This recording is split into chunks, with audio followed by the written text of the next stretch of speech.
You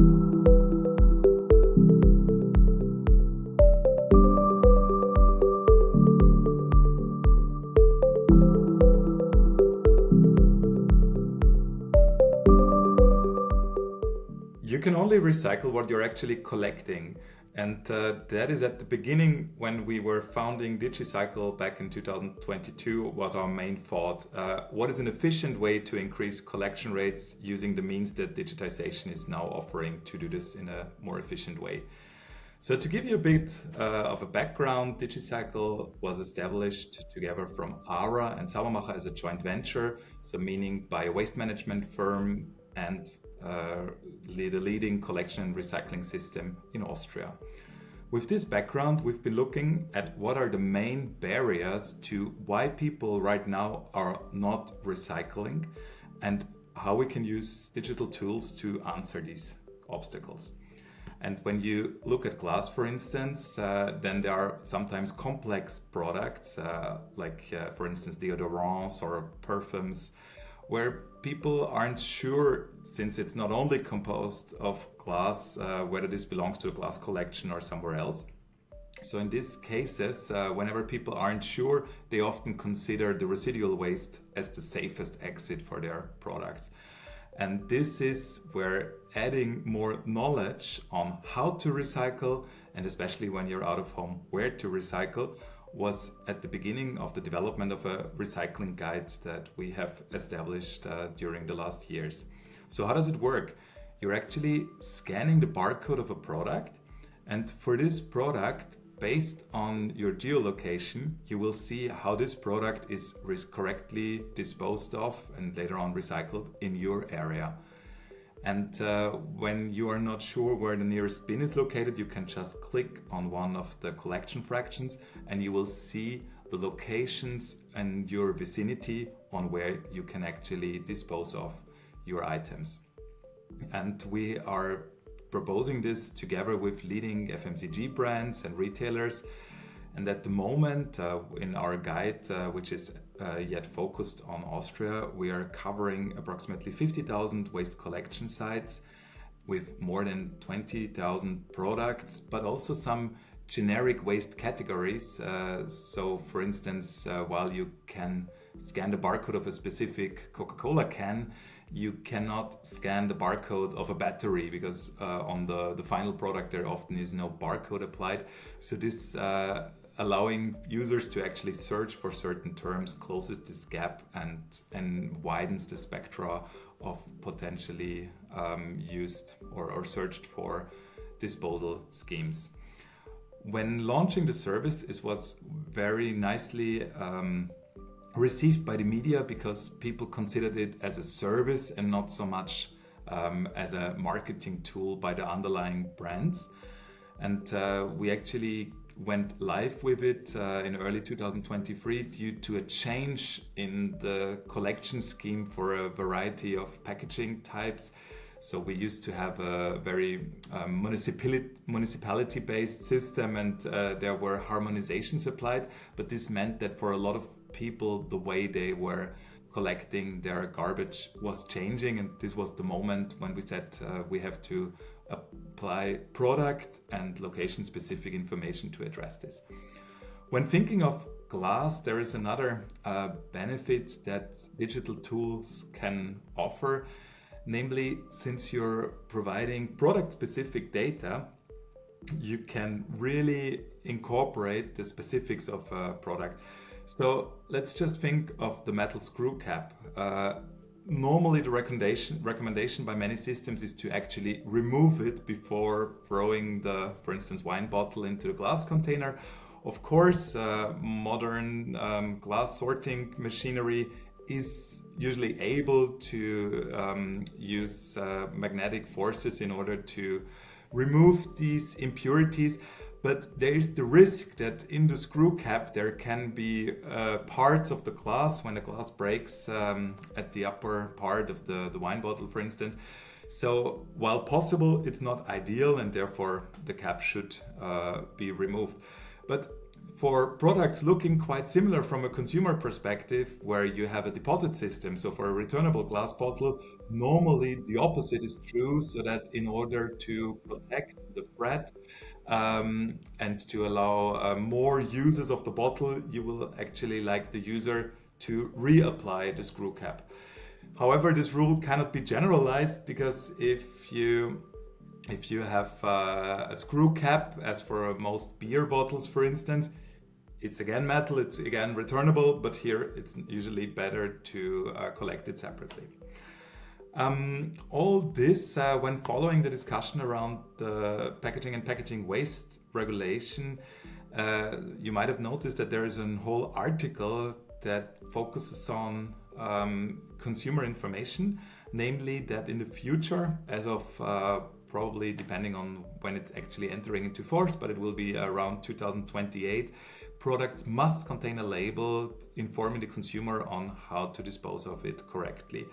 And there is the option to enhance this with a QR code, which shows additional information. In some cases, for instance, if you have a multi-country packaging, or if you have little space on the packaging, it's even recommended to use such a code, because you can condense more into information and do not have to use that much of the valuable packaging space that mostly marketeers would like to use for their purposes.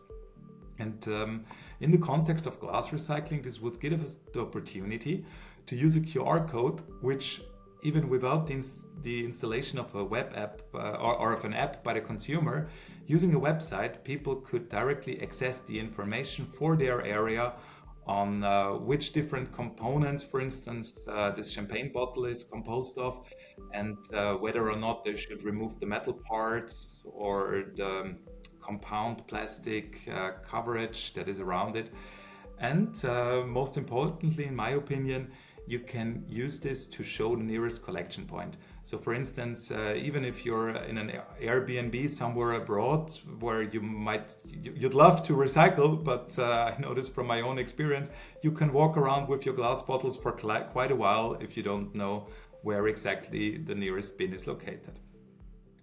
So having addressed the barriers of a lack of information, there can also be the case where people perfectly know how to do it, but simply are too lazy, or believe it makes no sense to recycle, since they don't believe in this being a clever material process, but rather a commercial trick by the manufacturers to save some money.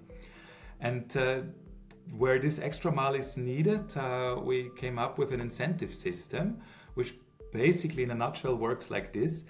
Somehow the products are identified using either extra codes, for instance with unique codes, or using the existing barcodes. Then they are sold in the shop. Of course, it's helpful if the retailer is supporting recycling initiatives like the ones that I will present in a second, but it's not necessarily needed to activate the product or doing something like this. And then when the consumer is scanning the correct item and proves that he is at the right recycling point, something positive happens. This can be, let's just call it a reward, but it can also be the participation in a lottery or something else.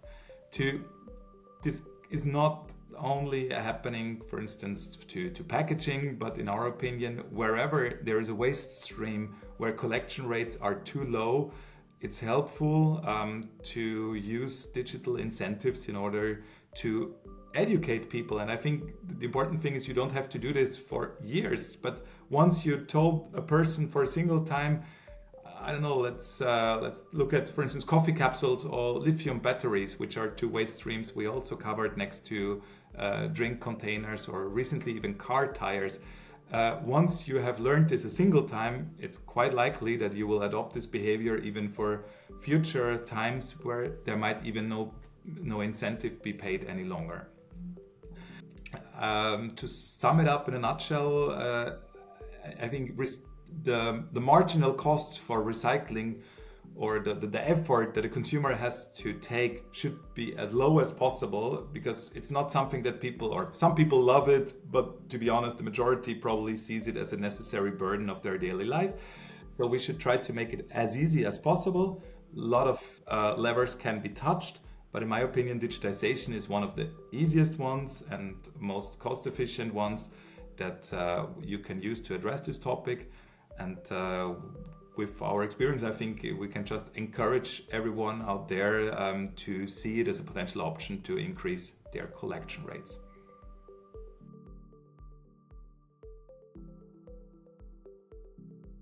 With the packaging and packaging waste regulation, producers or those selling the products will be forced to apply icons showing the users where to recycle. They can, however, in some cases, opt for a QR code instead of these icons, especially if space is limited.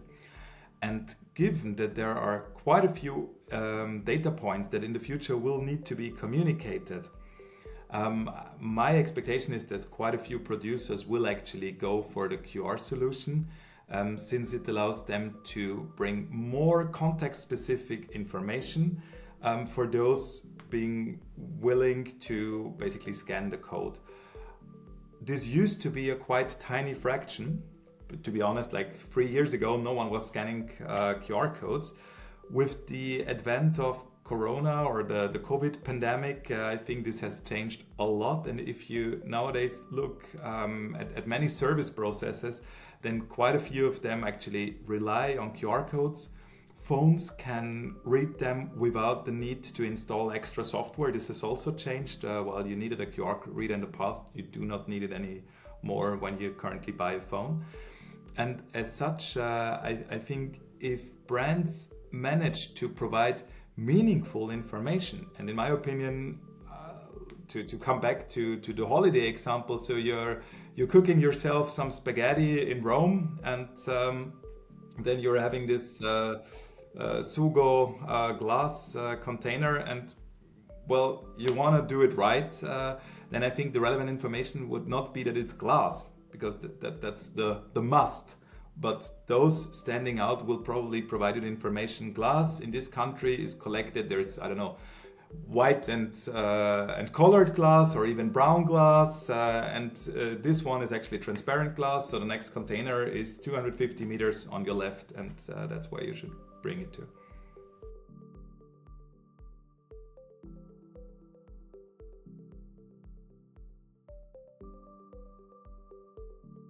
I think when setting up such a system, you will need data on products, you will need data on collection points, and in the long run, as a kind of third critical mass, you will need users. Otherwise, people won't feed your system with data for the other two. And our learning was that for consumers, they are actually not willing to have 10 different apps or websites to recover this information for batteries, glass, coffee capsules, and so on. As mentioned, it's already quite some hassle to do recycling, so if it doesn't come handy and simple, I'm skeptical that people will use it. So our approach was always to have a cross product, multi-brand platform, and not a proprietary platform for a single producer, to make it more relevant for users, because they don't stick to a single producer either.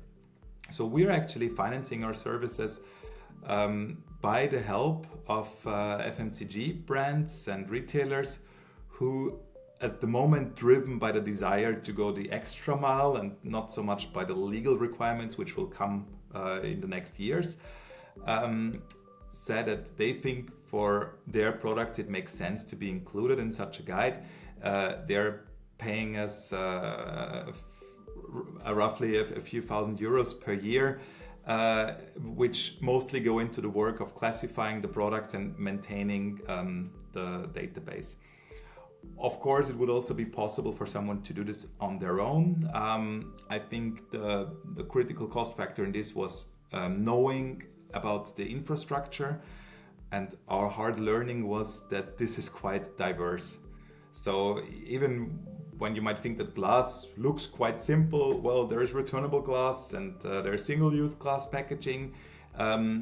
For some perfumes, it's not possible to remove the applicators. For others, it's doable and should be done in order to increase purity. And last but not least, even for glass, it can be brown, green, and white. There might be different. Some collect it all together, some split it. Even whether it's collected in curbside, which is rather rare, but mostly in bring systems. But this can be either just at local recycling centers or at popular streets and so on.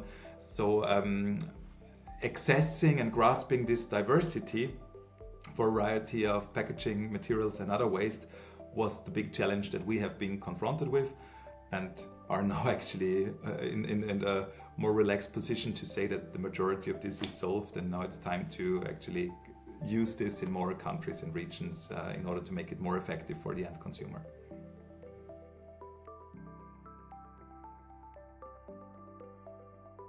And that's actually currently also our aim, to expand to more countries, and there's an ongoing process in this regard. Since we actually see the additional value of gaining cross-country coverage for one and the same packaging, because packaging too are often sold in several countries, but even if they're just sold in one country, people might import them somewhere else, so that this information can be relevant for the on-the-go consumption especially.